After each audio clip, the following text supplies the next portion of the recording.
Flexo, FlexoTouch Color, y ha enriquecido su formación con un curso de flexografía total en Racco Etiquette, en Hamburgo, Alemania, lo que le ha otorgado una perspectiva internacional en su área de especialización.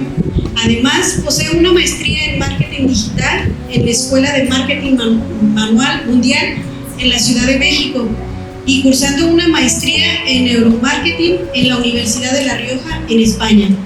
Su compromiso con la educación y el desarrollo del sector se evidencia en su historial de conferencias y cursos de capacitación impartidas a más de 50 empresas de flexografía en México, lo que contribuye al avance y la profesionalización en la industria en el país. Bienvenido, Carlos. Muchísimas gracias. Bueno, pues buenas tardes, gracias a todos por estar por acá. Cuando Norma y Gabriel me invitaron a participar de esto, me pareció una fabulosa idea.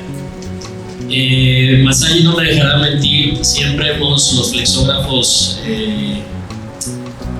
nos hemos sentido como que no terminamos de formar parte de ningún organismo, ¿no? A mí me toca desarrollar un programa, un software de planeación de producción que afortunadamente funcionaba muy bien, digo, para aquellos, estamos hablando del 95 por allá, ¿no? Ya se la saben, haciendo programación en Excel con macros y este tipo de cosas. Y el programa funcionó tan bien que luego, sin yo saberlo, ya estaba en un montón de empresas de Flexo funcionando. Un rompimiento total de paradigmas. O sea, ese fue el cambio total en mi percepción de la flexografía. Porque la flexografía en México, y lamentablemente hasta la fecha sigue siendo así, es un proceso de impresión con muchas ineficiencias. Muchas ineficiencias, y lo vamos a ir platicando al paso de la plática, ¿no? Y llegar a Alemania y darse cuenta del nivel de eficiencia con la que estos cuates trabajaban, ¿no? Yo venía de una historia, como les comentaba, de haber trabajado primero para una empresa Flexo y después haber llegado a Ulleda, donde para nosotros era súper normal aventarnos 3-4 horas de setup, de ajuste de la máquina. Y era normal, y lo veíamos normal. Y oye, es que no dio el tono, oye, es que no registran los grabados, oye, es que el swag está golpeado, oye, es que el anilox, y a lo mejor son conceptos que no los ubican ustedes al 100, pero son detallitos que los veíamos nosotros normales. Cuando tengo la oportunidad de estar en Alemania y darme cuenta del nivel de eficiencia con la que esta gente trabajaba, se cayeron todos los paradigmas, ¿no? Porque además, cuando yo regreso de ese viaje a México y lo empiezo a platicar con la gente del equipo en Ulleda con las que trabajábamos, la respuesta era bien fácil. Me decían, es que son alemanes. O sea, es que no es que sean alemanes, es que se organizan de manera correcta, planean las cosas de manera correcta. No tiene que ver con que sean alemanes, brasileños, gringos. Es un tema de planeación correcta de las cosas y de querer hacer las cosas bien. Y empezamos a hacer una labor muy interesante ahí en la empresa Ulleda. Cambiamos un concepto donde los prensistas eran los que igualaban sus colores al momento de llegar a la prensa. Si se iba a imprimir una etiqueta que tenía 3 pantones, el prensista en ese momento tomaba la tinta y se ponía a preparar los pantones ahí junto a la máquina. Y eso era normal, y todos lo veíamos como normal. Desarrollamos en Impresa Ulleda un departamento de igualación de color, donde ahora igualábamos las cosas tan básicas, donde ahora igualábamos los colores antes de llegar a la prensa. Y nos pasaban cosas súper curiosas, porque fue un golpe muy fuerte para los prensistas. Y hace poco, platicando con Norma, le decía que ese es otro tema que luego en la flexografía nos pasa mucho, ¿no? Que los prensistas siguen siendo, perdón la expresión, pero sí la utilizamos mucho, de repente medio vedettes en el tema de la flexografía, ¿no? De repente les cuesta trabajo, pues, soltar un poquito del poder que tienen. Y el poder del prensista en muchas ocasiones está de la mano de su capacidad con igualar colores. Entonces, cuando nosotros decidimos quitarle esa capacidad, fue un golpe durísimo. O sea, teníamos, me acuerdo en aquel entonces, a una chica como responsable del departamento de tintas, y la hacían ver su suerte los prensistas.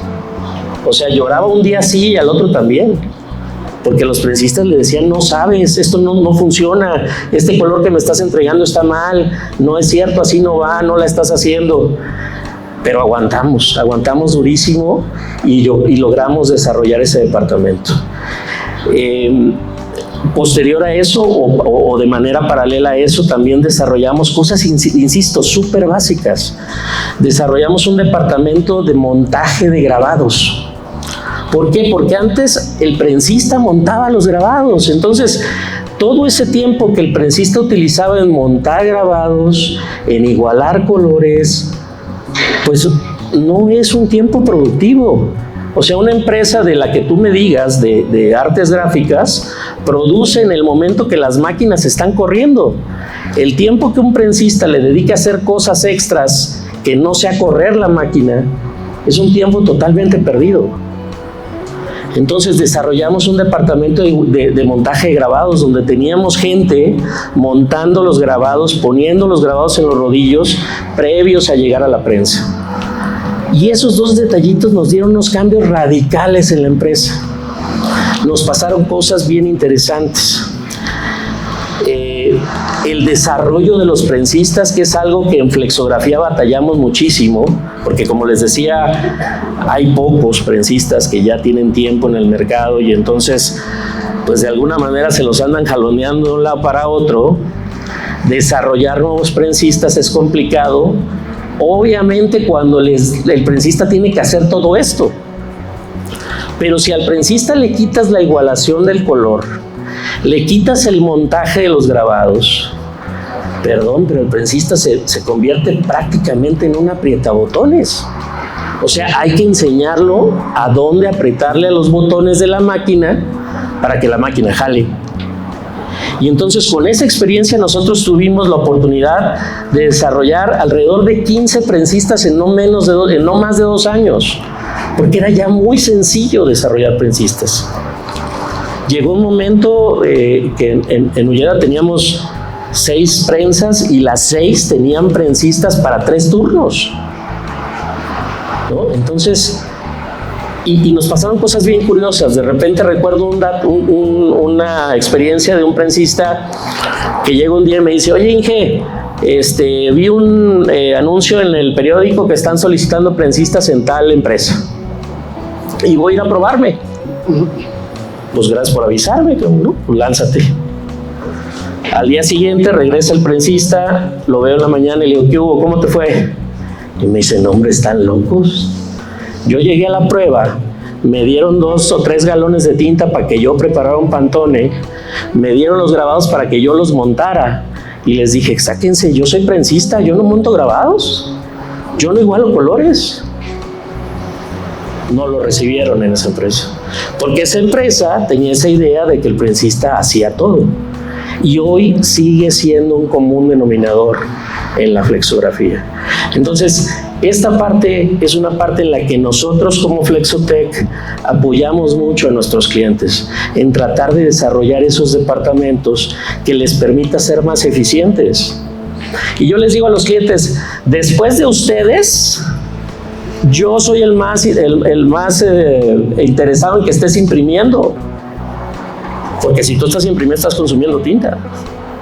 Entonces a mí me urge que te pongas a imprimir, ¿no? Entonces buscamos de qué manera nuestros clientes impriman un poco más. Más o menos eso es un poco de la historia. A partir del 2004 arrancamos con el tema de Flexotec. Flexotec es nuestra marca comercial. Nuestro nombre oficial es Grupo Exe Flexo. ¿Qué es la flexografía? Pues ahí hay algunas cosas. Aprovechándome un poco de la plática que tuvimos la semana pasada de la inteligencia artificial, pues me metí a preguntarle a ChatGPT qué era flexografía, ¿no? Y de alguna manera coinciden las definiciones, ¿no? Es un proceso de impresión que utiliza placas flexibles, de alto relieve, que imprime a altas velocidades, que puede imprimir altos volúmenes, que puede imprimir sobre un montón de sustratos. Las definiciones más o menos son las mismas. Pero ¿cuál es mi definición de flexografía? Es un dolor de, pónganle lo que ustedes quieran.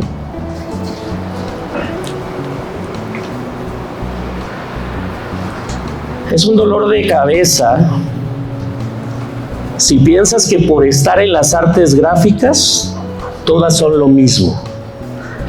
O sea, si yo pienso que soy impresor de offset y que tengo una empresa de offset de muchos años y me voy a meter a la flexografía y va a ser así de fácil, vas a llorar.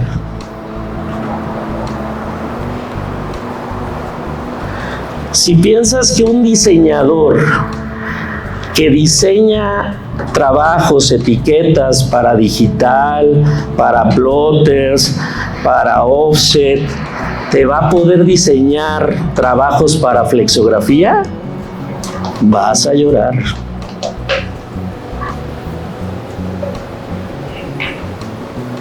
Si piensas lo que platicábamos en un momento que también nos ha pasado, si piensas que yo tengo un muy buen impresor de offset, es un fregonazo, es un fuera de serie el tipo de offset, ese seguramente va a agarrar la de flexo y la va a echar a andar en 2 patadas.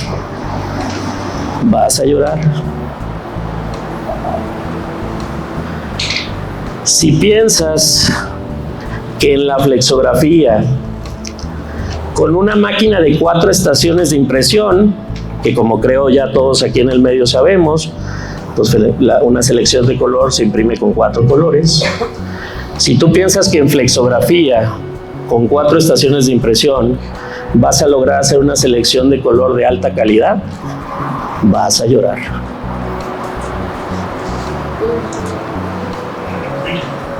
Si piensas que alguien que sabe igualar colores con tintas de offset, con tintas de serigrafía, va a poder con tintas de flexo igualar un color, vas a llorar.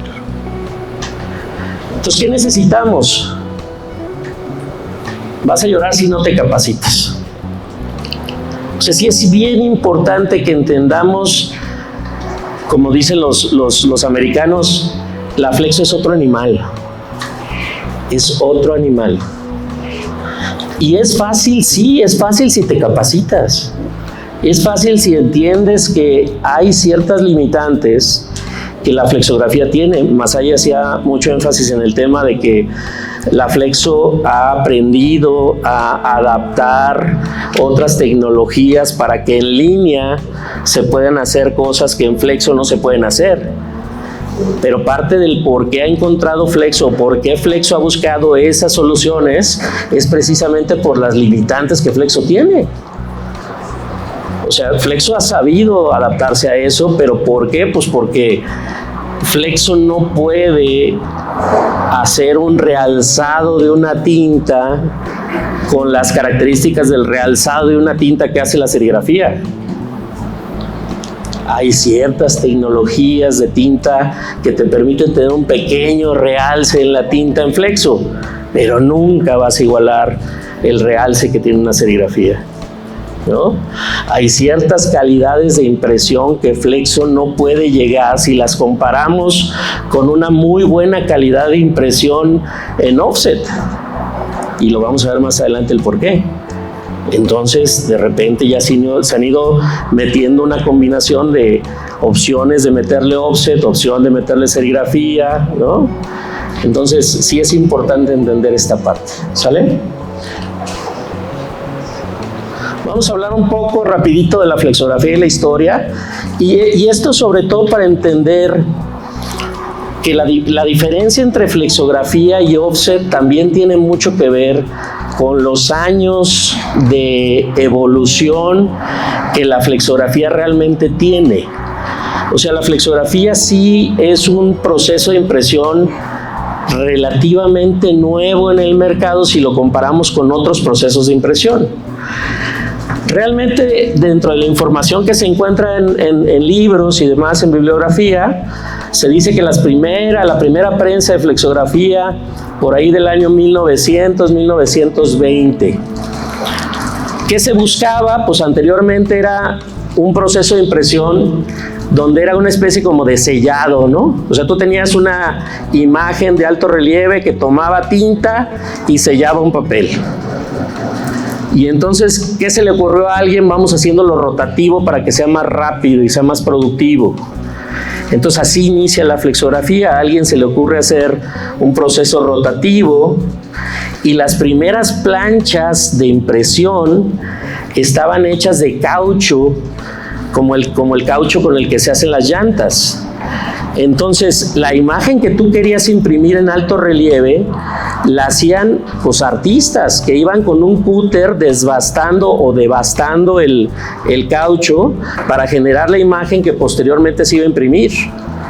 Y esas fueron las primeras planchas de flexografía, ¿no? Yo recuerdo cuando yo empecé en el 94 en este rollo de flexo, teníamos un proveedor que nos hacía, la empresa no tenía una máquina para hacer las placas de impresión o las planchas o los clichés de impresión.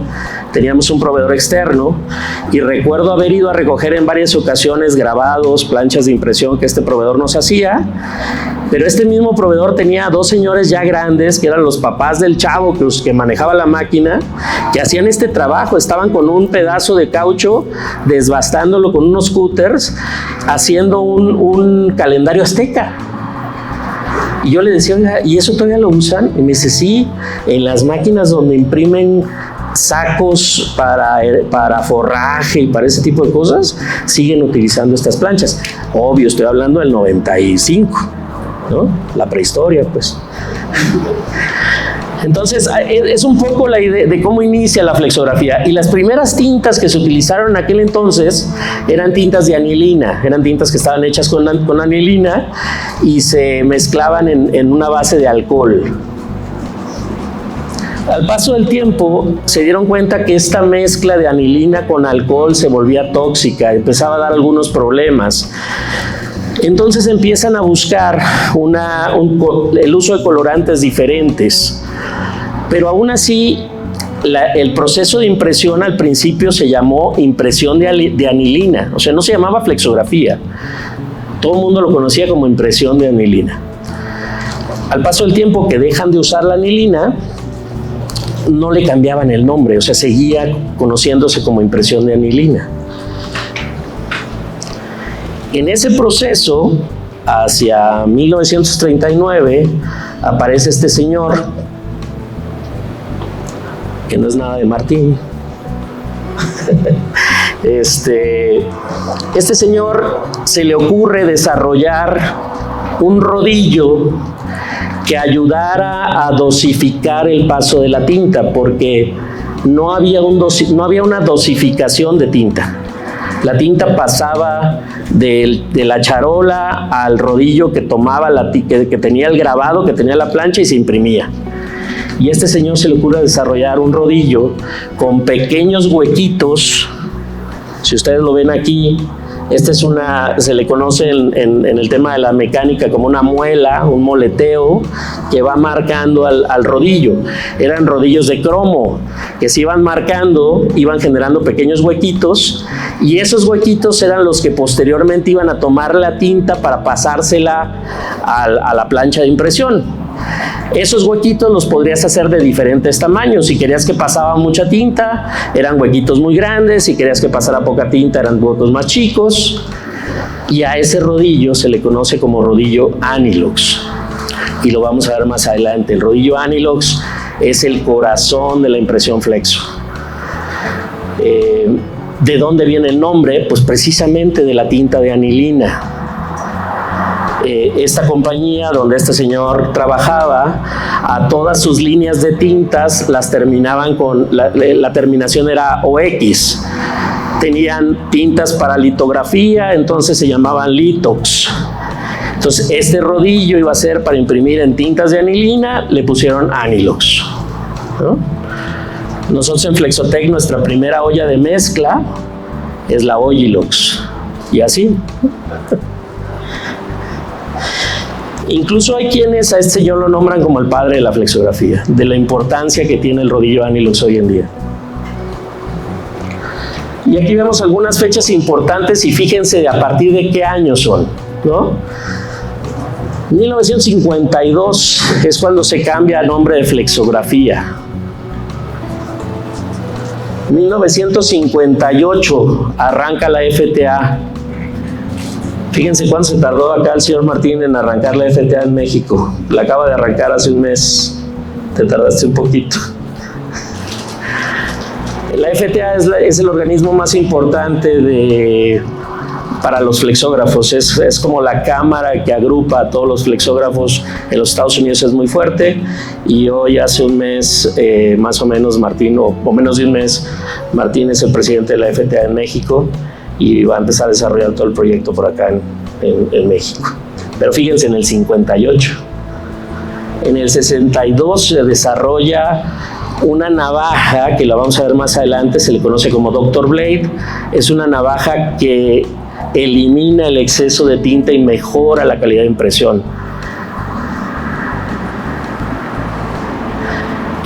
Hasta 1970 se empiezan a hacer los primeros grabados ya con luz UV, que es el fotopolímero que hoy en día utilizamos en flexografía. En 1970.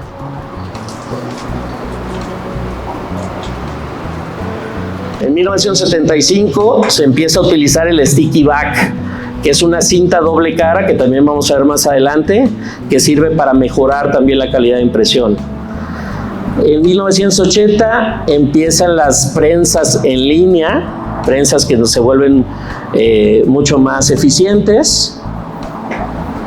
Y en 1985 se imprime el primer periódico en flexografía. 1985. ¿Ok?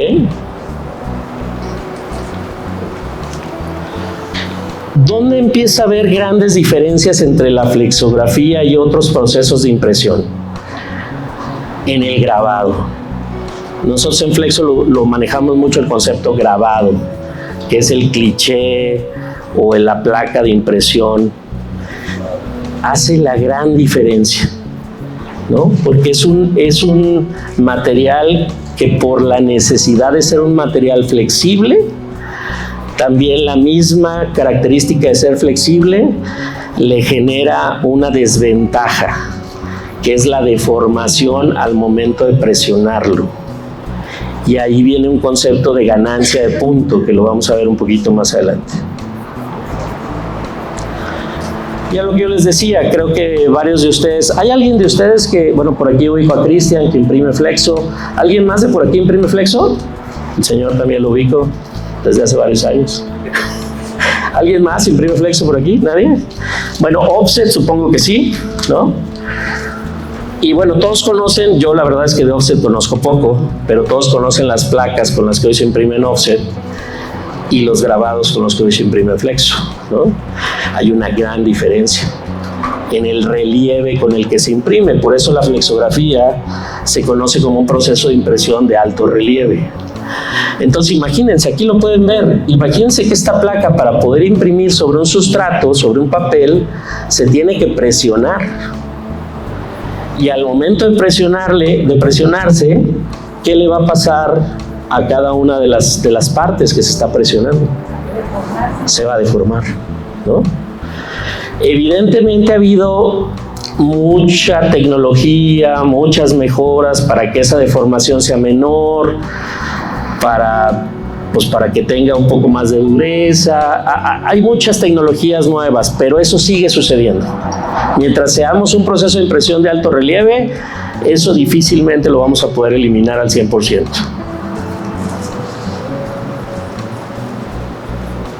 Y bueno, aquí me meto un poquito a hablar les decía yo que la flexografía le va a costar mucho trabajo igualar la calidad de impresión de una buena impresión de offset. No sé si alguien de por aquí me pudiera decir cuál es la lineatura a la que están imprimiendo hoy en día en offset. Yo les puedo decir, por ejemplo, me adelanto un poco, yo les puedo decir que en flexo, más o menos el 45, a ojo de buen cubero, yo no tengo una estadística como tal, más o menos a ojo de buen cubero, el 45% de los flexógrafos están imprimiendo a 133 líneas por pulgada. Un 10% está por debajo de 133, alrededor de un 20-25% está en 150 y los demás se van a 175, más o menos. Todo lo que le quiero decir es, hoy en día la flexografía, sus lineaturas andan entre 133 y 150 líneas. ¿Alguien me podría apoyar con el dato de qué lineatura usan en offset? Depende de los contratos. Ok. En los cuchés, cuando fuera explicado, 210. 210, ok.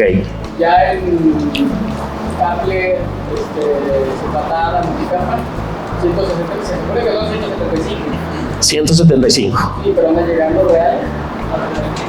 Hay que darle clic ahí algo. Pero no, yo te traduzco lo que el señor quiso decir. Pero ya en reales se baja como a 175, 179. Ok. El sistema híbrido, que es entre punto estocástico y tradicional, se aguanta los 310 líneas. Fíjense, 310, 200 líneas, 175 y a flexo 175. No digo que no se pueda, pero vamos a ver el por qué es complicado, ¿no? Entonces, sí, Norma, te escucho.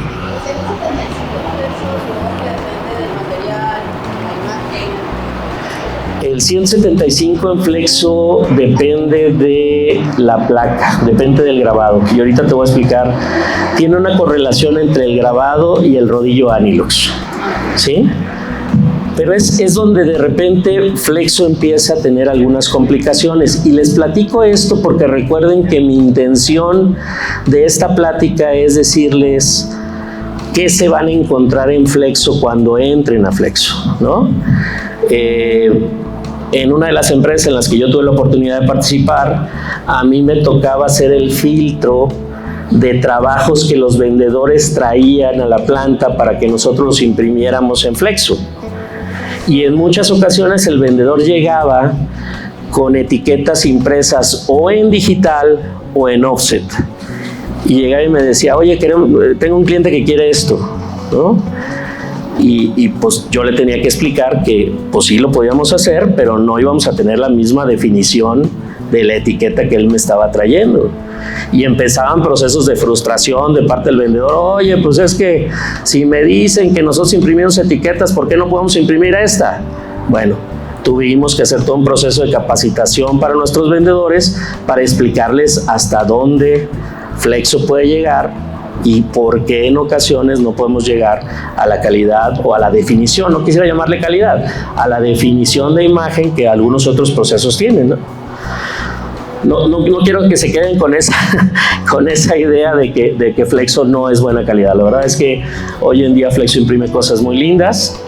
No quiero que se queden con esa idea les cuento una anécdota rápida. Tengo un compadre que se dedica a vender autos siniestrados, ¿no? De estos que rematan en las aseguradoras y eso, ¿no? Y un día llegué a su negocio y pues entras y es un montón de chatarras por todos lados, ¿no? Y le digo, compadre, ¿cómo vendes eso? Y me dice, no, pues es que precio mata defecto, compadre. Entonces, no quiero que pensemos en eso en la flexografía, pero en ocasiones aplica el tema de la definición. O sea, una etiqueta de offset pues puede tener una definición más alta, pero una etiqueta de flexo puede tener una definición un poquito más baja, pero de buena calidad, y puede llegar a ser más económica, ¿no?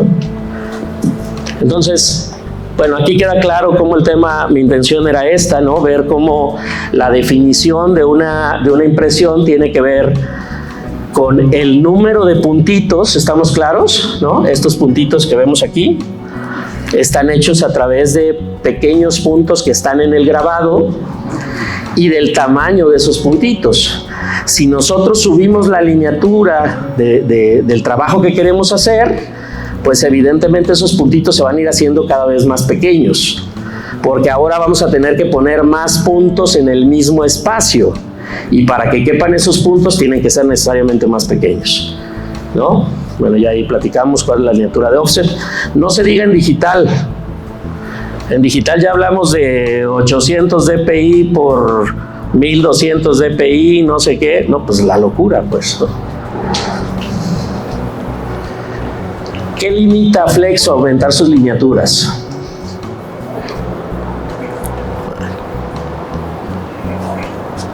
Oh, ahí, a este lado. A ver, miren, estas son fotografías microscópicas de un grabado de una plancha de impresión Flexo que muestra los puntos que vamos a imprimir. ¿Ok? ¿Sí queda claro el concepto? ¿Sí lo visualizan? En las placas de offset pues también son puntitos, pero no tiene este relieve que las de Flexo sí tiene. Las de Flexo necesitan tener este relieve. Entonces, como les comentaba, ha cambiado la tecnología y hoy hay tecnología que nos permite tener puntos más pequeños. Los primeros puntos que había en el mercado eran puntos análogos, ¿no? Que si ustedes se fijan son puntos más gruesos. Entonces no nos permitía hacer puntos pequeñitos. La flexografía, por el proceso de fabricación de las placas, estaba limitada a la tecnología análoga de los grabados. Y eso nos limitaba muchísimo. Cuando empiezan a desarrollar una tecnología digital para hacer grabados, empezamos a encontrar puntos más pequeños. Si lo notan, ¿no? En las imágenes, la diferencia entre la punta de los puntos. ¿Ok? El digital nos permite tener puntos más pequeñitos. Pero si ustedes se fijan, aún siendo puntos más pequeños, esos puntos son piramidales. Y esa pirámide en sus lados, a esos lados de la pirámide se le conocen como hombros. Y esos hombros son los responsables del crecimiento del punto cuando yo lo presione.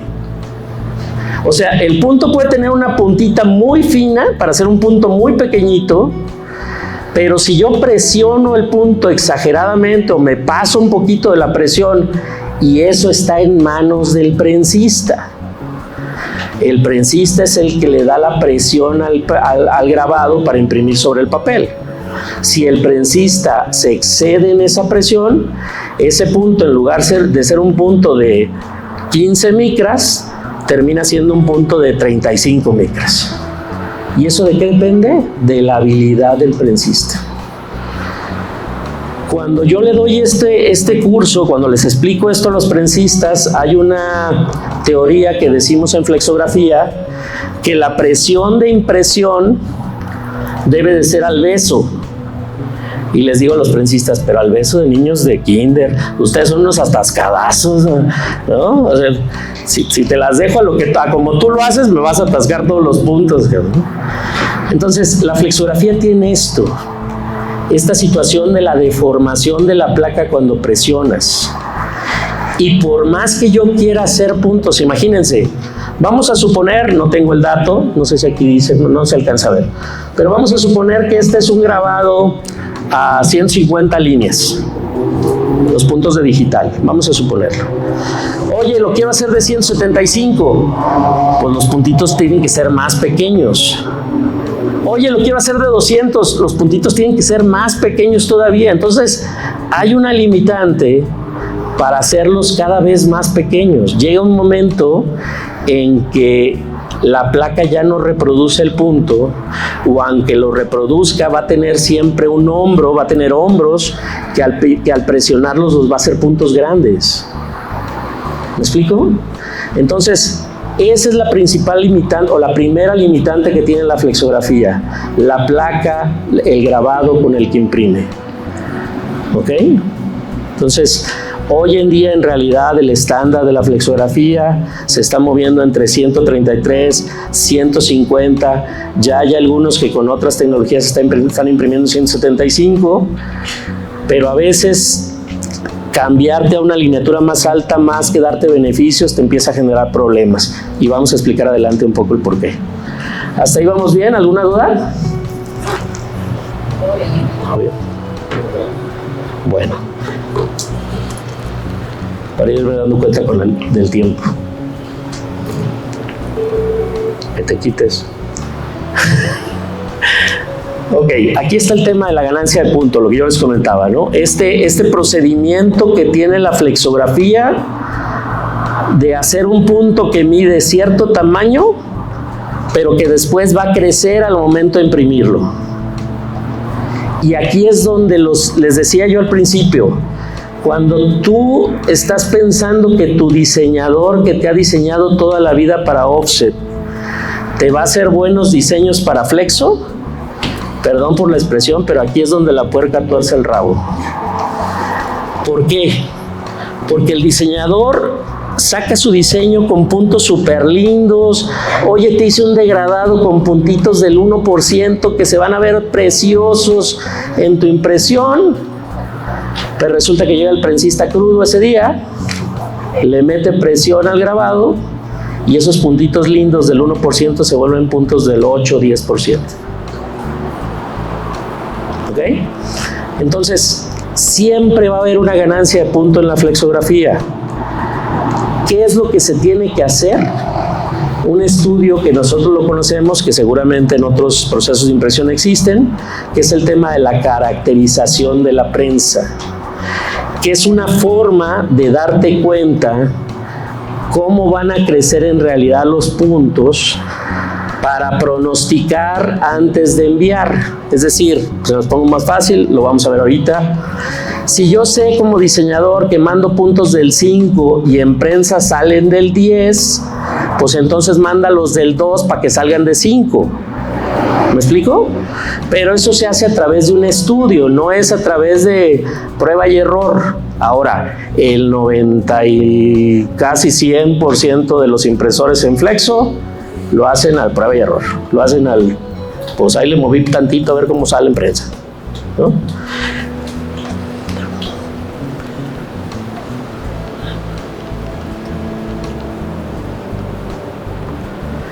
Bueno, antes de llegar a la caracterización, les platicaba en el historial de cómo fue evolucionando la flexografía. Se hablaba de que en un año, no lo recuerdo, en cierto año el sticky back, creo que en el 75, el sticky back sale al mercado.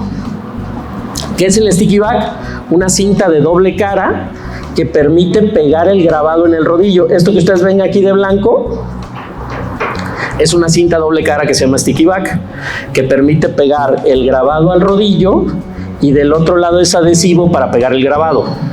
¿Ok?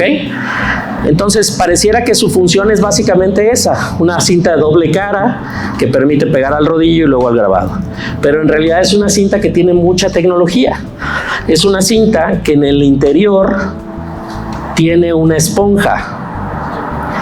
Y esa esponja también le facilita al grabado el tema, o le disminuye al grabado el tema de la ganancia de punto. Imagínense que es como un amortiguador. Si yo tengo aquí el grabado y le meto presión hacia el papel, y yo tengo atrás del grabado una esponjita, esa esponjita va a absorber parte de la presión y va a generar una menor ganancia de punto. ¿Sí? Entonces el sticky back también es una cinta que debe de ser decidida de manera inteligente. No es nada más porque el prensista me dijo que ese era el que le funcionaba, pues, ¿no? O sea, tiene uno que entender que el sticky back es súper importante. Y ustedes lo ven aquí, en la imagen que viene abajo, que son varios colorcitos. Esta es la cantidad, los diferentes sticky backs que tiene una marca de sticky back en el mercado.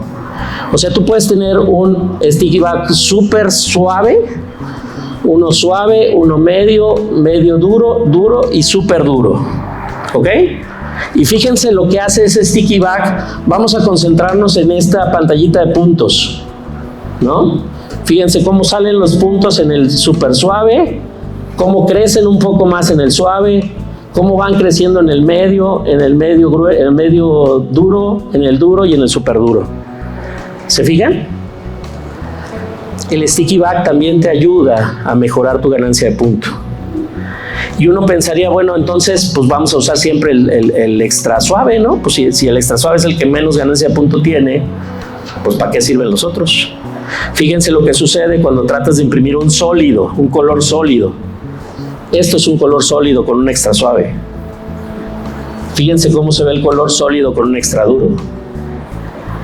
¿Me explico? Entonces nos han tocado casos de clientes.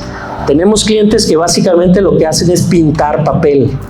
¿Por qué? No sé, están en un negocio de pintar papel o hacer etiquetas para control de almacenes o veto a saber, que son solamente de colores. Y llegamos con ellos y están utilizando un sticky back suave. Dicen, ¿pero por qué usas ese? Pues porque es el que dice el prensista que sirve. Pues no, compadre, es que si estás en eso, ponle un súper duro y te va a funcionar, te va a salir súper bien la impresión, ¿no? Ahora, el tema es que en la flexografía, en un mismo grabado, podemos tener zonas sólidas y zonas con pantallitas, con puntitos. ¿Estamos de acuerdo? Entonces, cuando tenemos esos grabados, pues es cuando intervienen los intermedios. Oye, tengo que cuidar el punto, pero también necesito que el sólido salga bien. Pues métete un intermedio, porque si le metes uno muy suave, el sólido no te va a salir. Si metes uno súper duro, las pantallas te van a ensuciar. ¿Sí queda claro? Y esto es lo que yo les decía de la caracterización de la prensa. ¿Para qué es esa caracterización de la prensa? Para tratar de pronosticar qué tanto va a crecer los puntos al momento de que yo imprima. Es decir, el diseñador sabe perfectamente, esto que ustedes ven en la parte de arriba, que dice 100%, 90, 80, eso mismo está en cada uno de los colores, nada más que queda muy chiquito, no se alcanza a ver, en cada uno de los colores, en el amarillo, el magenta, el cian y el negro, ¿ok? Esos porcentajes de punto. Entonces, el diseñador manda este archivo a imprimir, manda esta información a imprimir. El diseñador sabe perfectamente que él mandó puntos del 20%, lo tiene clarísimo, lo tiene controlado. Se imprimen en la prensa y una vez que se imprimen en la prensa, se utiliza un densitómetro para medir esos puntos. Y entonces esos puntos que medían 20%, que el diseñador los mandó en el 20%, al medirlos resulta que midieron el 30% o midieron el 40%. La parte más importante es esto, es la curva de ganancia de punto. ¿Cómo se saca esta curva de ganancia de punto? Lo que yo les decía, el diseñador tiene controladitos los porcentajes de abajo. O sea, el diseñador sabe cuándo es 10, cuándo es 20, cuándo es 30, cuándo es 40. Entonces lo que hace el diseñador es, yo mandé puntos del 10, vamos a ver primero la curva de análogo, para que vean también lo que ha mejorado los grabados digitales, ¿no? Vamos a ver primero la curva de análogo. Yo mandé puntos del 10 y en realidad salieron como del 25, ¿sí? Y luego yo mandé puntos del 30 y en realidad salieron como del 60. Y entonces haces una curva. Pues básicamente lo que creo que todos vimos en la escuela, ¿no? O sea, un plano cartesiano y vas marcando los puntitos de lo que tú mandaste con lo que salió en la prensa. Y haces esto que se le llama una curva de ganancia de punto. ¿Para qué va a servir esa curva? Para utilizarla al revés. Yo como diseñador quiero sacar puntos en impresión del 50%, pues entonces los mando del 25%. Porque en prensa van a salir del 50%. ¿Sí queda claro? ¿Cuál es lo ideal? ¿Cuál sería el escenario ideal de esta curva de ganancia de punto? Que fuera una línea a 45 grados, donde el 10 es 10, el 20 es 20, el 30 es 30, ¿no? Y esa curva, esa recta a 45 grados es algo muy cercano al offset. En el offset la ganancia de puntos es casi cero. Entonces por eso los diseñadores cuando los metemos a flexografía se vuelven locos. Dicen, no, espérame, pues si yo allá trabajaba y mandaba mis trabajos y salían perfectos. No, compadre, es que aquí no. Aquí tienes que calcular.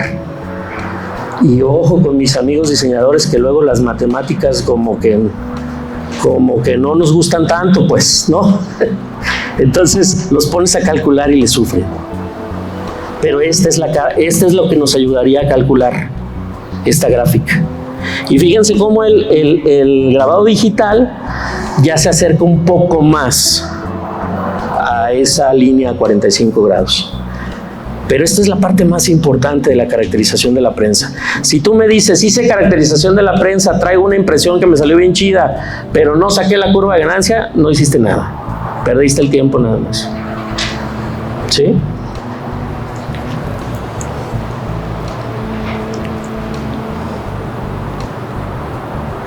Ok, yo aquí tenía planeado que hicieran... Perdón, adelante. Gracias.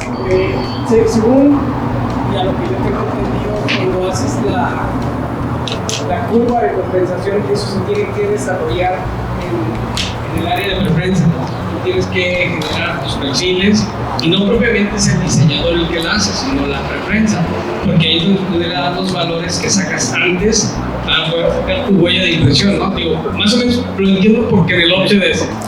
Tú haces. Es que ese es offset. Ya, y te pregunto porque sí. Ahorita sí dije, ¿cómo? O sea, si no. Lo generas en el área de prensa y ya te vas a la prensa. No, en Flexo no. En Flexo el diseñador hace su diseño y dice, a ver, aquí yo veo que tengo puntos del 20%. Si yo se los mando a preprensa, a que lo saquen 20%, en impresión van a salir en 40%. Yeah. O sea, el que hace el ajuste es el diseñador. A menos que tengas un diseñador preprensista, ¿no? Que le sepa y le calcule y le haga, pero se hace desde la computadora del diseñador. Ahí se hace el ajuste. Pero si uso también es que hay que apoyarse un software, ¿no? Sí, claro. Es que va un software ahí en medio de esto, ¿eh? Entonces es tan complicado, es tan complejo, pero el software no sirve de nada si no está eso. Claro. Porque cada máquina tiene su propia huella. Entonces, es ahí donde Carlos dice, de veras, cuando dice, yo creo que cuando decía, es que se vuelve loco, yo dije, van a decir que exagera y viene loco. No, pues sí, la verdad es que no viene loco, vienen varios locos. Hay un software ahí que, pues, también se convierte en un tema complejo por local. Pues. Claro, pero a ese software hay que alimentarlo con esto. O sea, si tú al software lo alimentas con esto, pues probablemente el software te haga ya el cálculo en automático, pero hay que hacer esto, ¿no? Prácticamente, ¿no, Carlos? Le tienes que decir, el diseñador tiene que saber en qué máquina se va a imprimir. Exacto. No puedes mañana decir, bueno, solo impriman a la 4, aunque la vengas haciendo a la 5, no, te va a variar. Claro. Va bajo tu responsabilidad. Sí. Gracias. ¿Nombre de qué? Sí. Lo que sucede efectivamente, como dice Carlos, cambia completamente la percepción y la concepción del tema creativo. El diseñador para Flexo piensa con Flexo, no hay otro. Entonces, por lo regular, yo soy diseñador gráfico egresado de Artes Plásticas de UDG y cuando llegué a la Flexo en el 96, me sirvieron mucho los conocimientos de serigrafía por el tema del atrape, es decir, por el tema en cuanto que las tintas se tienen que atrapar, porque es un factor que Carlos seguramente va a mencionar más adelante. Pero el tema de que los desvanecimientos van a ser, o el tema de que tienes que separar ciertos diseños en cuanto a las estaciones de tinta que tienes, te rompe la cabeza y te vuela la cabeza como diseñador creativo. Entonces, la gran mayoría de las compañías, las más grandes que ustedes pueden imaginar, actualmente globales aquí en México, que se dedican al Flexo, sus diseñadores son diseñadores preferencistas. No hay tema de concepción creativa. Es decir, si hay alguna agencia que de repente quiere diseñar la etiqueta indio, que se acaba de llevar una bienal por etiqueta. Pues sí, la agencia, su área creativa generó el concepto, la idea, pero sabes que saben que ahora vamos a pasarla a la gente de Flexo, porque ahí seguramente nos van a tumbar algo. Sabes que todo está perfecto, pero este tipo de objetos de este tamaño, hay que eliminar y queda el concepto, pero se modifica como tal. Se le cosa que en el offset o en el digital no sucede. Es una de las cosas que se aprende a conceptualizar. Sí, mira, tanto la aportación de Masai como la de Martín, los tres coincidimos ahí en Impresos Ulleda. Con Martín trabajamos también juntos ahí, y me acuerdo que pues éramos pues muy nuevos en muchas cosas. Yo hoy sé cosas que en aquel entonces ni me imaginaba, pues. Entonces me acuerdo que en aquel entonces, lo que comenta Martín, hoy la mayoría de las empresas de Flexo no tienen diseñadores creativos, tienen diseñadores preprensistas. En aquel entonces me acuerdo que yo me peleaba acá con los señores de diseño, porque yo les decía, enojado porque me hacían algo que en prensa no salía, ¿no? Y yo llegaba y les gritoneaba y les decía, a ver, cabrón, si quieren hacer cosas lindas, váyanse a vender cuadros a la Glorieta de Chapalita. Aquí necesito que me den cosas que salgan en la prensa. No se estén inventando cosas que no van a salir, ¿no?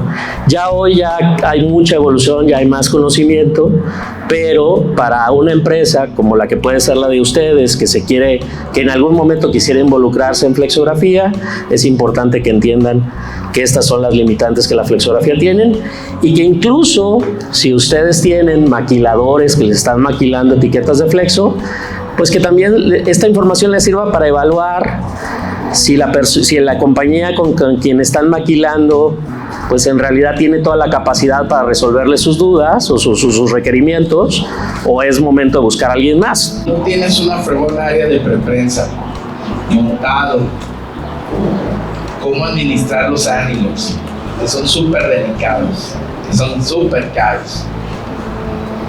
Los suajes eran un lío, muy pesados. Ahora ya tenemos mujeres prensistas, porque ya es más amable el manejo de herramientales.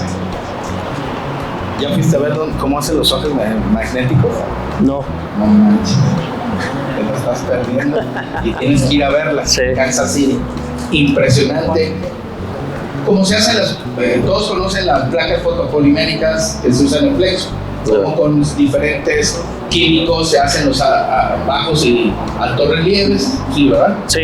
Bueno, los suajes magnéticos se hacen a partir de químicos sobre el acero. Ah, ¿neta? Se rebaja igual, y me dijo, es que ¿cómo crees que lo íbamos a hacer con una fresadora? Pues aquí nos ves haciendo suajes, no acabaríamos.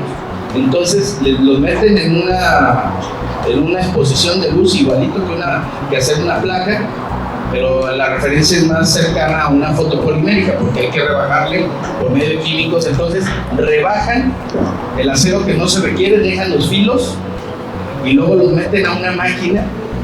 Todo es alemán, ¿eh? Se fueron ahí a Estados Unidos. Y entonces el robot toma la navaja, la checa si tiene filo o no, y él va escogiendo y ya la toma, la navaja, y o el pulidor, la lima o lo que sea, y empieza a darle filo a todo. Si tú tienes una etiquetita así, pues ahí le da filo a todo. Es como una hoja del tamaño de una hoja carta, ¿no? Uh-huh. Y es flexible.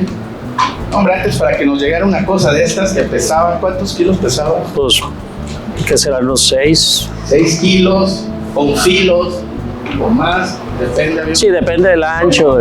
Que traíamos. Pues ahora es una hoja que se pega en un cilindro magnético. Ya es una hoja que nos la envían en un sobre.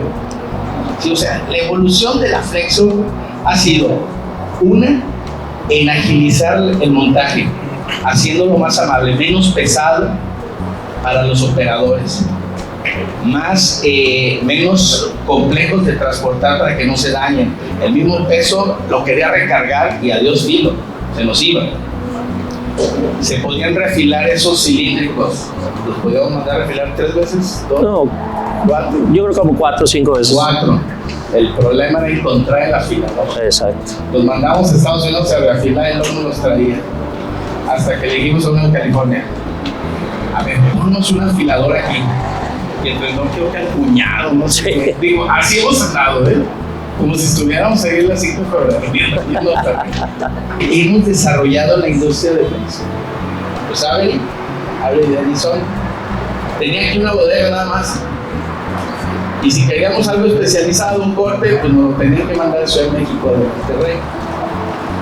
nosotros dijimos, no, si así vamos a andar, olvídate que le entramos a esto, nada más el volumen que vamos a operar es tanto. Se trajeron al director de Estados Unidos, lo llevamos a la fábrica, nomás vamos a hacer todas las etiquetas para millones de botecitos por día. Se trajo un cortador y no un bueno, no el de tijera. Todavía nos dieron todavía chiquitos. Ahí traen una usadona ahí de Monterrey a Monterrey, le compraron la suya de tijera. El corte tiene mucho que ver porque el de tijera no deja polvo y el otro de navaja que circular, Sí. ese nos ensuciaba mucho. No saben lo complejo para nosotros El polvo. ese polvo estuviera ahí, el polvo del mismo El corte. sustrato, del corte del cuchillo, porque ese nos contaminaba al momento de imprimir, quedaban los famosos Piojos. provocados por el mismo corte. Entonces tuvimos que ir hasta la base del tema, hasta la causa raíz, hasta la materia prima, para poder ir desarrollando proveedurías. Hoy, la verdad, la proveeduría de Avidenso en Jalisco es excelente. Tienen ya ahora unas super bodegas, tienen cortes. ¿Cuántos de corte tienen? ¿2? ¿3? Porque entonces nosotros nos inventamos el exacto. Entonces nos fuimos a tamaño, pues, para no desperdiciar tanto. Entonces ya nos mandaban las bobinas del tamaño que las queríamos. Todo eso fueron las variables que fuimos tumbando. Entonces, Carlos tiene ese pensamiento. Yo creo que si habla con un cuate de hoy, que tenga apenas unos 5 años en esto, él no tiene idea de todo lo que evolucionamos, todo lo que pasamos, todo el tema de las tintas. 3 veces cambiamos de proveedor de tintas porque nos las adulteraban. Y vaya que pleitos con un alemán de Ciudad de México, que él nos olvidó de una tinta. Pero nosotros, con densitometría digital y con muchas cosas que teníamos equipamiento, porque pues nosotros no calculábamos la densidad así con la tacita esa, nada. Nos fuimos con equipo que le decíamos a los distribuidores de tinta, hey, no es lo que yo te pedí. Comparábamos con tintas europeas, de verdad que anduvimos de salto de rama, de rana y por todos lados, brincoteando, esperando no ahogarnos, porque era un mundo que para nosotros era muy alejado de la realidad que nos habían puesto. Tú echas la máquina a andar, compras tus materiales y ya pues no. Entonces el tema fue con los materiales de inicio, pero la verdad, digo, aprovechando que saben en eso, yo de verdad un agradecimiento, si no es por esa proveeduría que creyó en nosotros, que el director, que vino alguien de Estados Unidos, no sé qué, no me acuerdo ya qué nivel, pero vio, inmediatamente autorizó la inversión. Y creyeron en nosotros, porque bien, nomás le estaba contando, todavía ni empezamos, teníamos una maquinita.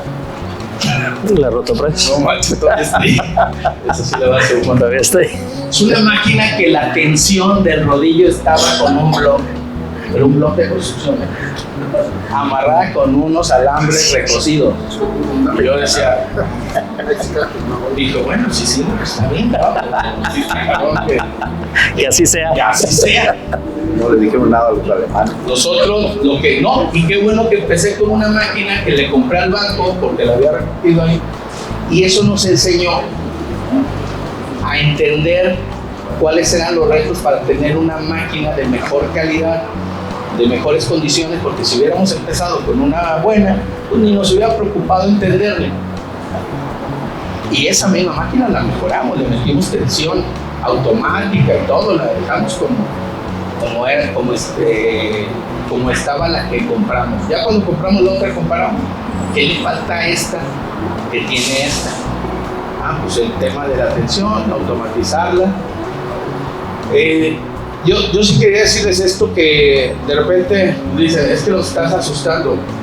No, estamos hablando de una cantidad de variables impresionante, de verdad, muy grande, que el que quiere entrarle al offset es entrarle entendiendo que la gama de tecnologías está desde una silla así hasta una giratoria con respaldo ergonómico, automática, con masajito, con calefacción o con enfriamiento, a ese grado. O sea, de muy simples a muy complejas.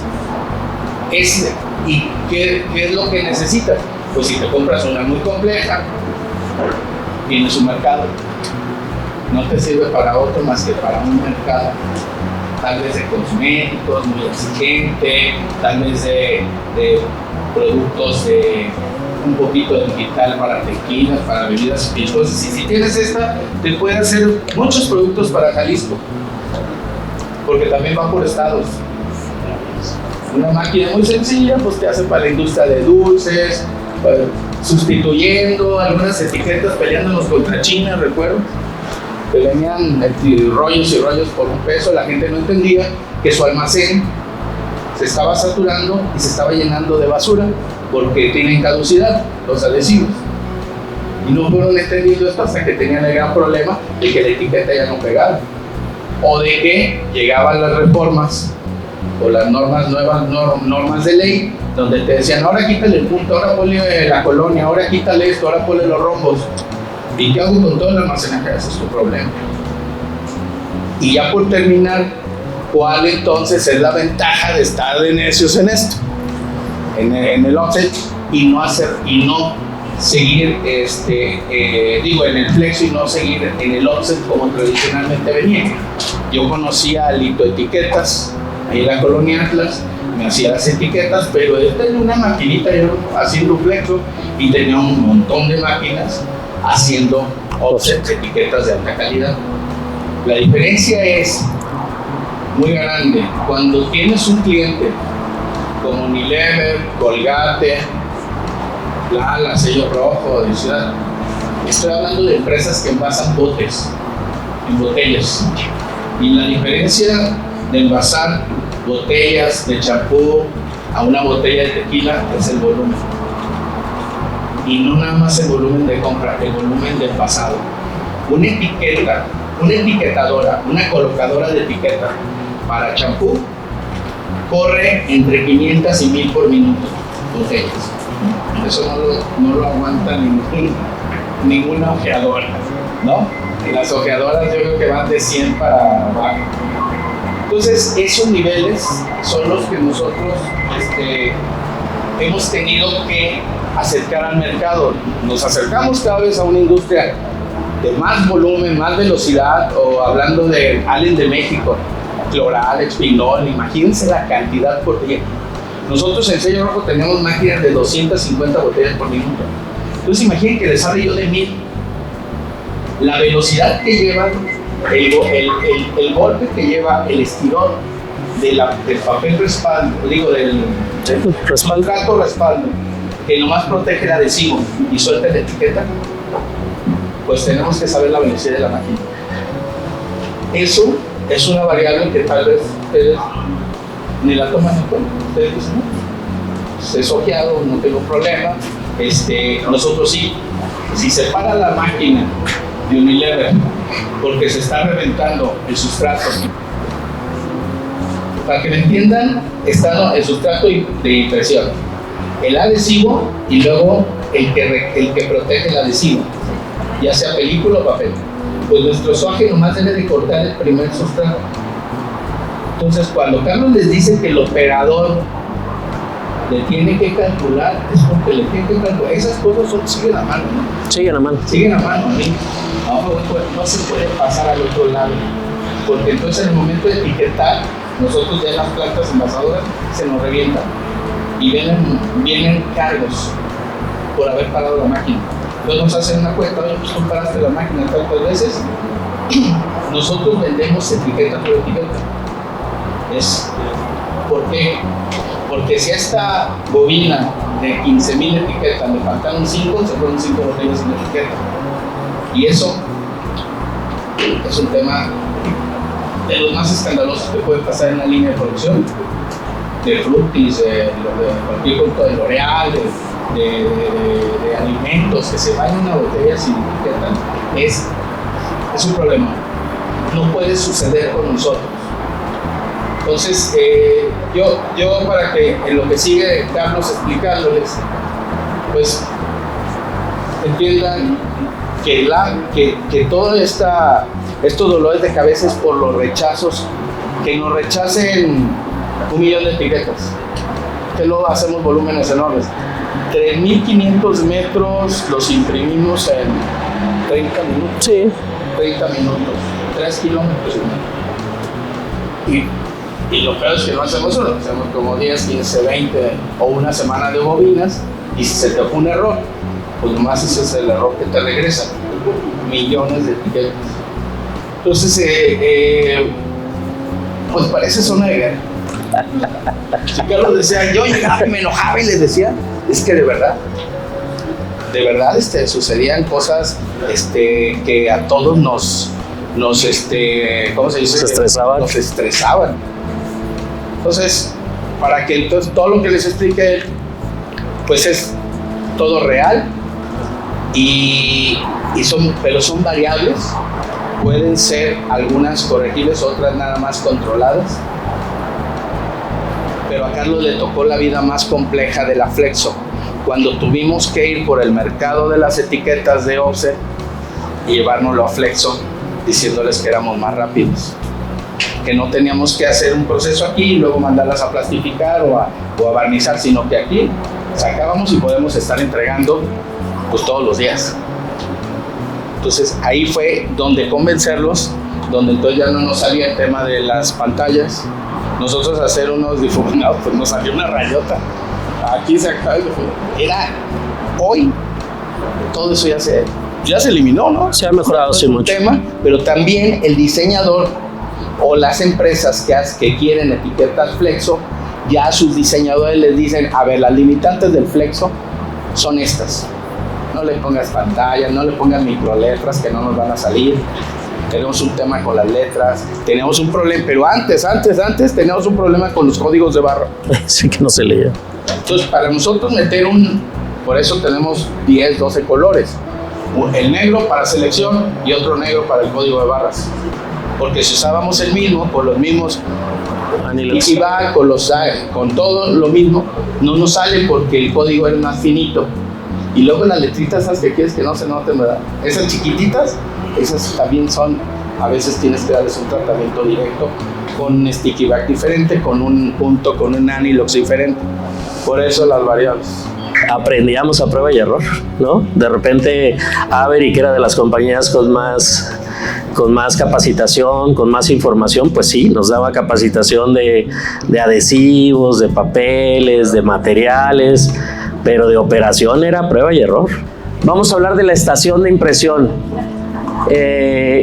Para que todos nos quede claro, una estación de impresión es precisamente una zona donde vamos a colocar una tinta, ¿no? Creo que eso es como básico, pero para que a todos nos quede claro. En flexografía hay máquinas generalmente son modulares las máquinas de flexografía, entonces el cliente que va a comprar una máquina puede definir cuántas estaciones de impresión quiere colocar en una máquina de flexo. Lo que les decía hace un momento, ¿no? Si tú estás pensando que en flexografía con 4 estaciones de impresión vas a lograr imprimir una selección de color de alta calidad, vas a llorar. O sea, está complicado. Y ahorita vamos a ver el porqué, ¿no? Entonces, ¿cuáles son las partes de una estación de impresión? A ver, entonces las partes de una estación de impresión. Charola de tinta. Queda todos claro que es obviamente donde colocamos la tinta para poder imprimir. Digamos, es el formato estándar de una estación de impresión. Hay algunas máquinas que cambian algunas cositas, pero el formato estándar es así. Charola de tinta, luego viene un rodillo de hule, que es el primero que hace contacto con la tinta para subirla al sistema. Ese rodillo de hule es también conocido como Dr. Roll. En la industria de la flexografía le decimos Dr. Roll. Ese rodillo de hule fue el primer sistema de dosificación de tinta que tuvo la flexografía. Porque ese rodillo de hule, al presionar con el siguiente rodillo, dejaba pasar más o menos tinta. ¿Ok? Entonces la función sí era subir la tinta al sistema, pero también tenía una función de dosificador de tinta. Incluso yo recuerdo al inicio se hablaba de que tenían que tener diferentes durezas, es un rodillo de hule, que había una dureza de tanto y que una dureza de tanto. En realidad, al paso del tiempo, nos dimos cuenta, o la flexografía se dio cuenta, que ese sistema de dosificación era muy ineficiente. Porque ¿qué sucedía o qué sucede con las máquinas de flexografía? Cuando el rodillo de hule empieza a girar a altas velocidades, por una cuestión física, la masa del rodillo de hule se abre, o sea, se separa del rodillo con el que estaba haciendo contacto. Yo cuando trato de explicar esto digo que es un efecto como un aro hula hula, que uno se pone en un brazo y lo empieza a girar. El aro hula hula no se queda en el centro girando, se va saliendo hacia los lados. ¿Queda claro? Lo mismo le pasa a la masa del rodillo de hule. Entonces, cuando el rodillo de hule empieza a girar rápidamente, esta separación, la separación que hay entre los dos rodillos, se hace mayor y deja pasar más tinta. Entonces, las primeras máquinas de flexo con las que yo tuve contacto tenían solamente ese sistema de dosificación. Y era muy común que los prensistas, parte de mi labor, me acuerdo en aquellos años, al principio, era yo tenía que autorizar la primera etiqueta, revisar que el color estuviera bien, que los textos, que no sé qué, autorizarla para que se arrancaran yo con la producción total. Y era bien común que al prensista le dijeras, oye, el rojo como que le falta intensidad, ¿no? Y la respuesta automática del prensista es, ahorita con la velocidad sube. Y con eso nos quedábamos. Yo no me acuerdo en ningún momento ponerme a pensar por qué subía. O sea, todos sabíamos que con la velocidad subía. ¿Por qué? ¿Quién sabe? Pero subía. La razón era esa. El rodillo de hule empezaba a girar, abría el espacio, dejaba pasar más tinta, el color subía. ¿Ok? Entonces, ¿cuál fue una de las primeras evoluciones de la máquina de flexo? ¿Recuerdan cuando veíamos este tema del cronograma de cómo fueron evolucionando algunas cosas en flexografía? Que se decía que en 1970 entra la primera rasqueta. La primera rasqueta es esto. ¿Qué es la rasqueta? Es esto. Esto que ustedes ven aquí. Básicamente una rasqueta es una espátula. Entonces, ¿qué es lo que haces con una espátula cuando estás resanando un muro? Pones yeso, pones cemento, llegas con la espátula y eliminas el exceso. La rasqueta es eso. Este rodillo que está aquí es el rodillo Anilox. Entonces, el rodillo de hule le transfiere tinta al rodillo Anilox. Y este rodillo Anilox, si lo recuerdan, es un rodillo que tiene pequeños huequitos, que técnicamente los conocemos como celdas. Esos huequitos se llenan de tinta y entonces la rasqueta, aunque el rodillo de hule se abra, elimina el exceso de tinta y solamente se queda la tinta que está dentro de las celdas del rodillo Anilox. Y eso nos permite tener un control en el color de impresión, porque ahora sí podríamos garantizar que estamos pasando siempre la misma cantidad de tinta. Cuando yo no tengo rasqueta, si yo quito esta rasqueta, la cantidad de tinta que voy a pasar va a depender de la velocidad a la que estoy imprimiendo. Porque si esto se abre, va a pasar más tinta y el tono de impresión va a ser diferente. ¿Ok? Entonces, eso es la rasqueta. Luego viene este rodillo, que es el rodillo portagrabados, que es donde montamos la placa. El rodillo Anilox es el responsable de transferirle la tinta al grabado para luego llegar al papel e imprimir. ¿Ok? Aquí existe una presión, que era lo que yo les decía. El prensista es el responsable de acercar el rodillo con el grabado hacia el papel para que pueda imprimir. Y ese acercamiento es totalmente manual. Entonces va a depender de qué tanto lo acerque, de qué tanto lo presione, para que la definición sea la correcta. ¿Sí? Y este último rodillo que está en la parte de atrás, que también lo conocemos como yunque o rodillo contra, pues evidentemente es súper importante, porque si yo no tengo este rodillo, pues ¿cómo hago presión? O sea, necesito tener un rodillo con el cual hacer un contrapresión, ¿no? En ocasiones, cuando los impresores de flexo están corriendo, el papel se puede llegar a romper. Y en ocasiones ese rompimiento hace que el papel se enrolle en este rodillo. Por la velocidad a la que va la máquina, el papel empieza a girar y se enrolla en este rodillo.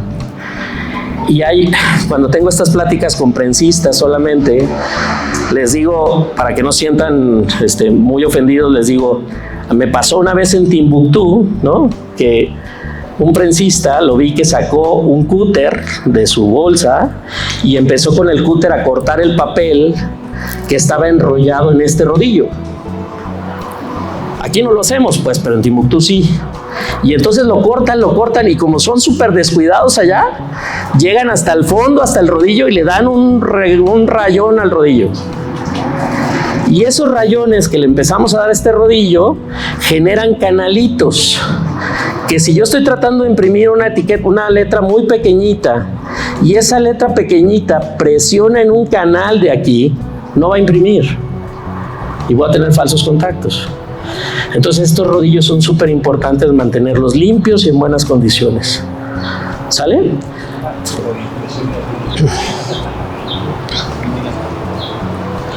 Vamos a hablar ahora sí meternos de lleno al rodillo Anilux, ¿ok?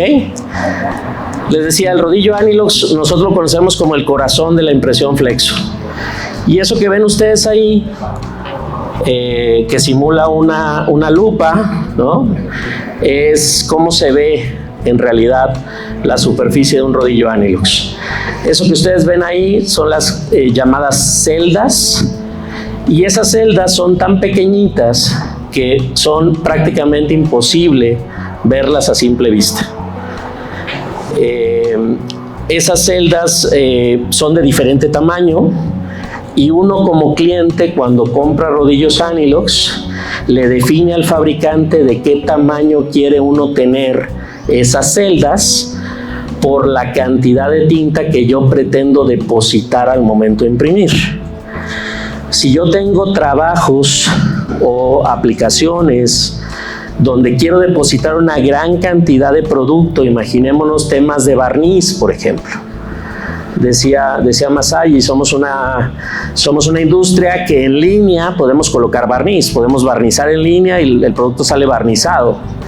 Y generalmente el barniz depende de la cantidad de barniz que coloquemos para tener características de mayor brillo, mayor resistencia. Entonces, si yo necesito colocar mucho barniz, pues entonces necesito un Anilux que tenga celdas grandes para que tomen una cantidad importante de barniz, se las depositen al grabado y el grabado lo deposite en el papel o en el sustrato que estoy imprimiendo. ¿Ok? Entonces, el rodillo Anilux tiene esas características. Hay algunas formas, no todas las celdas son con la misma forma. Hay formas diferentes de celdas dependiendo de las aplicaciones que queramos hacer.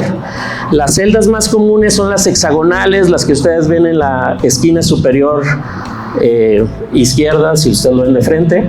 Estas celdas hexagonales es la más común de las celdas, pero existen algunos otros tipos de celdas que generalmente se utilizan para aplicaciones de alto volumen. No son tan comunes, pero esto es más o menos para explicarles que existen diferentes tipos de celdas. Los rodillos Anilux hay que tener mucho cuidado con ellos, como Masai lo comentaba. Un rodillo Anilux va a depender su costo del tamaño de la máquina con la que estemos trabajando.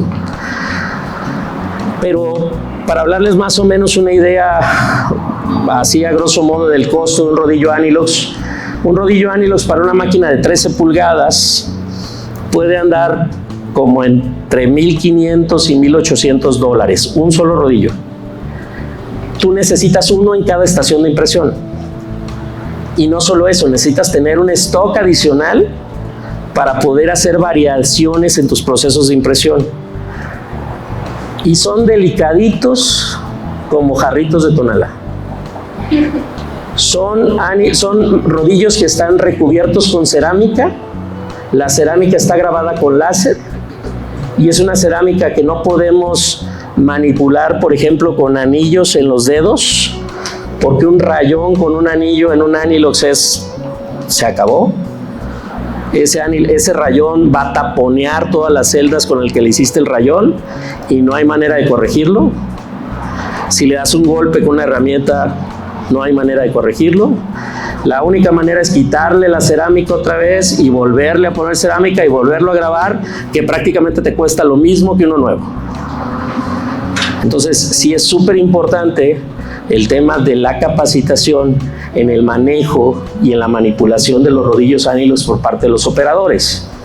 Porque luego lo que nos sucede mucho es que entran auxiliares, ¿no? Ayudantes de los prensistas a trabajar Y pues tú ves un rodillo y lo ves como un rodillo cualquiera. O sea, realmente no hay manera que tú te des cuenta lo que estás manipulando si alguien no te dice qué es lo que estás manipulando. Y entonces los empiezan a aventar o a ponerlos en lugares donde no los deberían de poner y empieza a bailar el tema de los rodillos Anilox. ¿Sale? ¿Qué características tiene el rodillo Anilox? Las dos más importantes es lineatura. ¿Qué es la lineatura? Es el número de celditas que se encuentran en el espacio de una pulgada lineal. Es decir, si yo a un rodillo Anilox le hiciera una rayita, no lo hagan, no lo hagan. Si yo le hiciera una línea que midiera 1 pulgada, todas las celditas que estuvieran debajo de esa línea serían la lineatura de ese rodillo Anilox. ¿Sí me explico? Entonces, si yo tengo un Anilox de 700 líneas, porque así es la nomenclatura en la industria, tengo un Anilox de 700 líneas, quiere decir que hay 700 huequitos en 1 pulgada. ¿Ok? 1 pulgada, para los que no estemos a lo mejor tan familiarizados, son 2.54 centímetros, 2,5 centímetros. O sea, en 2,5 centímetros hay 700 agujeritos. Si yo tengo un Anilox de 1200 líneas, los agujeritos van a ser más pequeños porque tengo el mismo espacio, pero ahora tengo que acomodar 1200 celdas. ¿Estamos de acuerdo? Entonces, más o menos, la idea de tener esto era más o menos para hacer un ejercicio así rápido.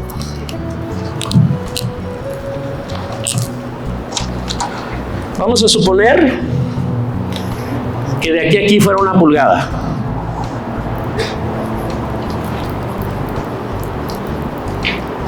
Si este fuera un rodillo Anilox, este sería un Anilox de 7 líneas por pulgada, por sus siglas en inglés, lines per inch. ¿Sí? ¿Qué pasaría si yo les dijera, oigan, necesito un Anilox de 20 líneas por pulgada? ¿Las celdas deberían ser más pequeñas o más grandes? Más pequeñas, ¿no? Porque tengo el mismo espacio y ahora necesito acomodar 20.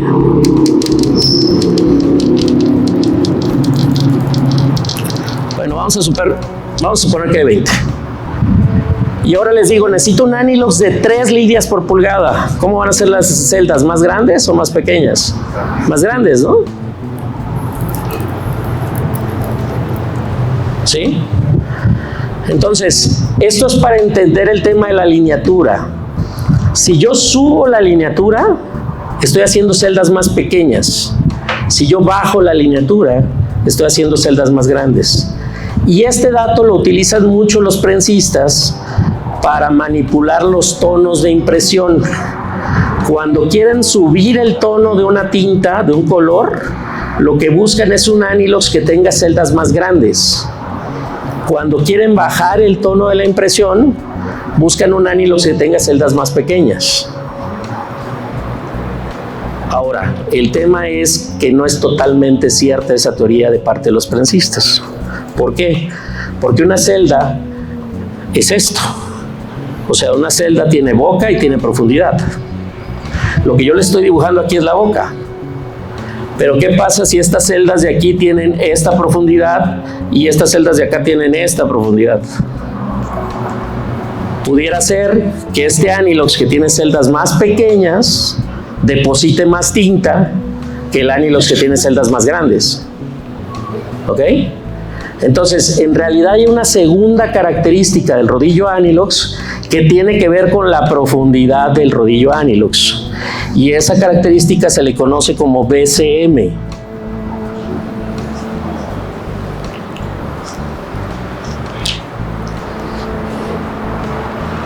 A esa característica se le conoce como BCM, que por sus siglas en inglés quiere decir billones de micras cúbicas.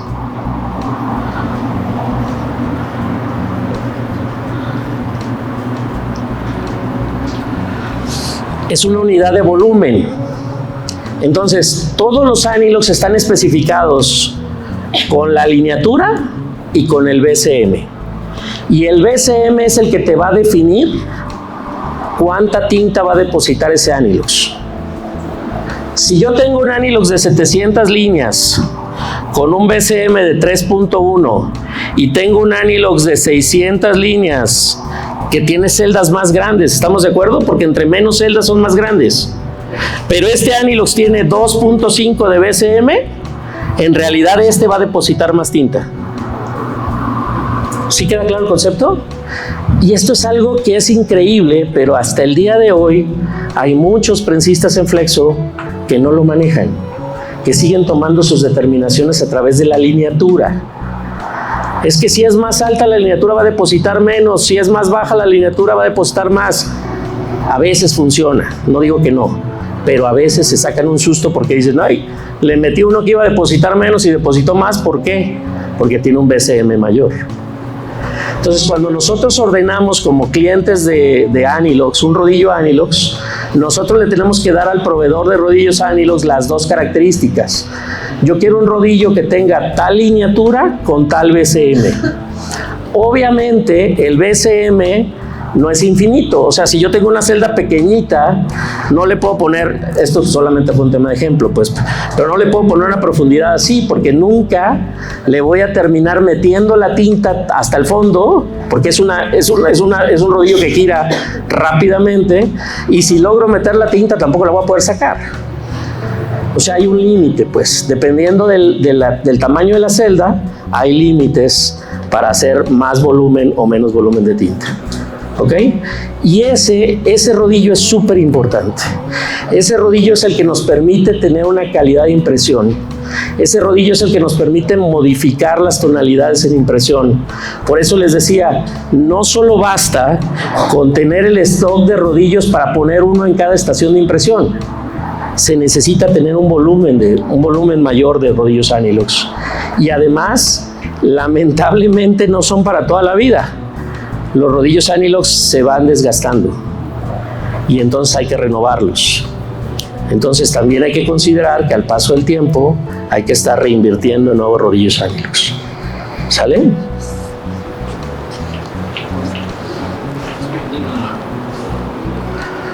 Fíjense, uno de los principales problemas que tiene la flexografía hoy en día es algo con lo que nosotros, no sé si en Offset lo conozcan igual, nosotros le conocemos en flexo como remosqueo, que es estas manchitas que se nos dan por el puenteo que existe entre puntos de impresión que deberían de ir separados. Ese es uno de los principales cocos de la flexografía, el mentado remosqueo. Y ese remosqueo tiene que ver, durante mucho tiempo se le achacó a la tinta, porque se decía que la tinta se secaba tan rápido en la placa, en el grabado, que iba haciendo que los puntos del grabado se llenaran de tinta seca y empezaran a imprimir puntos más grandes. Cuando los grabados empiezan a evolucionar y empiezan a sacar puntos más pequeños, resulta que ahora esos puntos pequeños empiezan a tener problemas porque ya son puntos tan pequeños que se empiezan a sumergir en las celdas de los rodillos Anilox.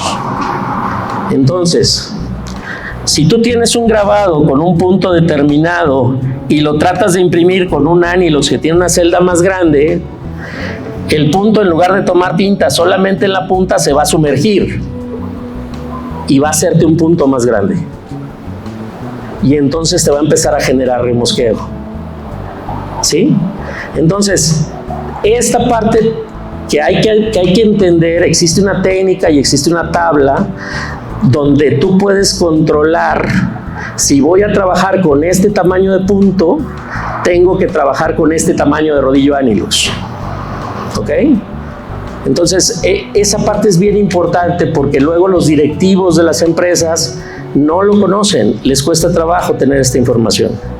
Porque el Anilox de 800 líneas tiene una celda menor que el tamaño del punto.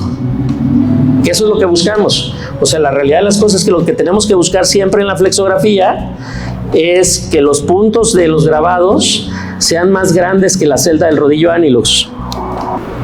Si esta es la celda del rodillo Anilox, necesitamos que el punto del grabado sea así. ¿Sí? Porque si es chiquito, se va a sumergir y va a tomar más tinta y nos va a dar una ganancia de punto y nos va a dar remosqueo y va a dar problemas. Mira, hay un ejercicio que a lo mejor ayuda a entender un poquito mejor. Un punto del 2% a 150 líneas, con un grabado de 150 líneas, mide 27 micras. La celda de un rodillo Anilox de 900 líneas mide 25 micras. Entonces este Anilox de 900 líneas es el ideal para trabajar con ese grabado. Si yo a ese grabado le meto un Anilox de 700 líneas, la celda del rodillo Anilox va a ser más grande que el punto y aquí voy a tener problemas de impresión. ¿Sí queda claro? Ahora, fíjense lo que dice arriba. Los colores intensos en flexografía requieren Anilox que depositen una buena cantidad de tinta. Pero los puntos pequeños requieren un Anilox que tengan celdas pequeñas. Entonces, imaginémonos este escenario donde yo tengo un grabado que tiene un sólido en el grabado, pero además tiene estos puntitos. Con esta cantidad de tinta, el sólido me sale increíble, el tono del sólido queda increíble, como yo lo quiero, pero los puntitos se están ensuciando porque se sumergen aquí y se ensucian. ¿Sí queda claro? Entonces, es de las cosas que comentaba Masaya hace un rato. En flexo es muy común que tengamos que separar un grabado del mismo color en dos estaciones de impresión.